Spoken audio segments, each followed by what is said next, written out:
ദൂരെ മുംബൈയിലാണെങ്കിൽ അലീനയുടെ മനസ്സിലുള്ള ഭയത്തെ സ്റ്റാൻലി ഇല്ലാതാക്കാനായിട്ട് ഒരുങ്ങുകയാണ് എന്ന് കാണാൻ സാധിക്കുന്നുണ്ട് പ്രേക്ഷകരെ, പ്രിയ കൂട്ടുകാരെ.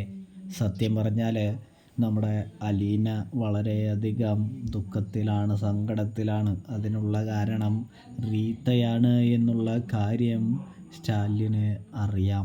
അതുകൊണ്ട് തന്നെ റീത്താമ്മ എന്ന സ്ത്രീ ഇനി വരുമ്പോൾ അവരുടെ മുൻപിൽ തല കുനിച്ച് നിൽക്കാതെ അവരുടെ മുൻപിൽ അലീനയെ ചേർത്ത് പിടിച്ചിട്ട് ഇവൾക്കുള്ള അവകാശം പോലും നിങ്ങൾക്ക് ഇവിടെ ഇല്ല എന്ന് പറയണമെന്ന് സ്റ്റാൻലി മനസ്സിൽ കുറിച്ചിടുന്നൊരു കാഴ്ച കാണാനായിട്ട് സാധിക്കുന്നുണ്ട് പ്രേക്ഷകരെ, പ്രിയ കൂട്ടുകാരെ.